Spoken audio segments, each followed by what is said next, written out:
Hi, I'm Jess. Welcome to Attainable Green. Today we're going to be talking about Catasetum Dormancy and basically what happens when catasetums go dormant. Now, fall is the time of year when the catasetums are starting to drop its leaves and become deciduous. So if the plant is losing leaves right now, it is not a time to panic. This is completely normal because catasetums are known to be deciduous orchids. When that happens, it is time to stop fertilizing your plants, reduce watering, and gradually taper it off as the plant loses more leaves. When the plant becomes completely leafless, that is when you cease watering altogether. Now, this advice applies mostly to areas in which catasetums do go dormant. If you live in tropical areas or places where it stays really warm throughout the year, like Hawaii or Florida, then catasetums may not go dormant at all. Here in Southern California, my plants actually do go through a dormancy phase, and the period where they're not growing can extend anywhere from a month all the way up to 6 months or more, depending on the species, the hybrid, and all the factors that come into play when growing catasetums. Some plants take a short rest before they start new growth to kick up another growing season. Other plants like to stay dormant for the full 6 months, gathering energy and using up its reserves before putting off a new shoot. Now, this is the part where most people get kind of freaked out because they worry about their catasetums and how they're doing at this point. But for the most part, you don't have to do much. This is the time of year where the plants are starting to slow down and you don't have to do too much to your plants so that you can store them for the winter season. This is one of the reasons why I enjoy growing catasetums, because for about half of the year, I don't have to take care of the plants. They kind of stay in its dormant phase and rest. And then the other half of the year can be a little bit more intensive, where I have to pay attention to water it consistently so that it can grow as big a bulbs as possible. If you live in an area that does get cooler than 55 degrees at night, then it is best to initiate dormancy for your catasetums.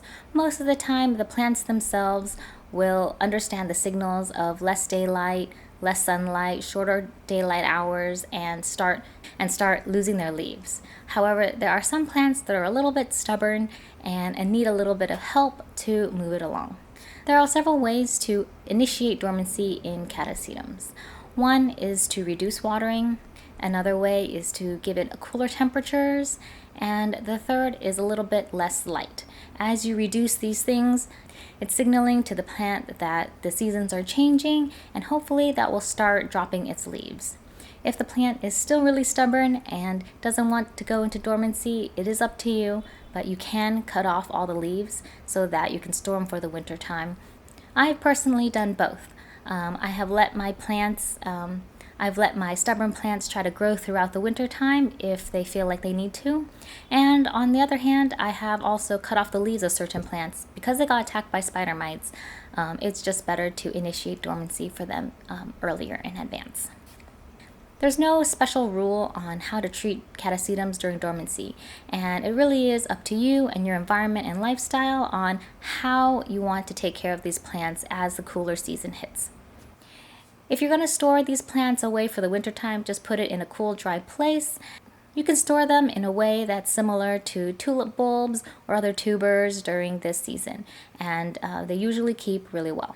Some people like to unpot these plants, remove the roots, and store them in a box or somewhere for the season. That way you can store more plants in one space if that is what you want to do.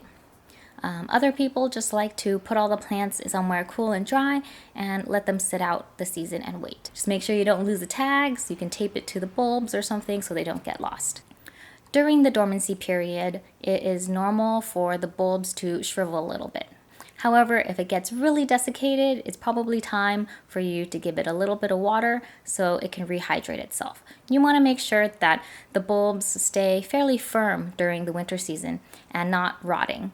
And sometimes this is a little bit hard to miss, and it may be a little tricky to figure out what is the best way, but usually if the bulbs stay firm, then you don't have to worry. If they get a little bit wrinkled more than you would like, then just give it a little bit of water and hopefully it'll perk back up. If it gets really dry and starts to change colors and it starts to rot, then remove that bulb so that it doesn't spread to the rest of the plant. In the wintertime, the plant is going to be consuming the resources stored in the bulb, and hopefully it has enough to make it through the season.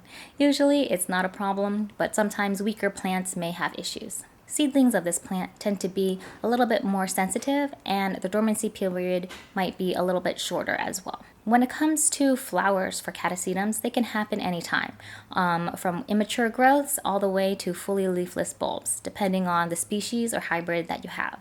In my situation, I'm getting a couple spikes on my plants right now, and hopefully I'll be able to share with you a couple of them later on. But I'm expecting a lot more flowers later in the season because I have cloacias and mormodies in a lot of these hybrids that I own. So those are a couple of tips on dealing with Catasetums during dormancy. If you have any questions, please let me know. And if you do something special with your plants during this time, I'd love to know in the comments as well. Well, that's it. Thank you so much for watching. If you like this video, please give it a thumbs up and subscribe to my channel, Attainable Green, to follow along on my orchid journey. I'll see you in the next episode. Bye!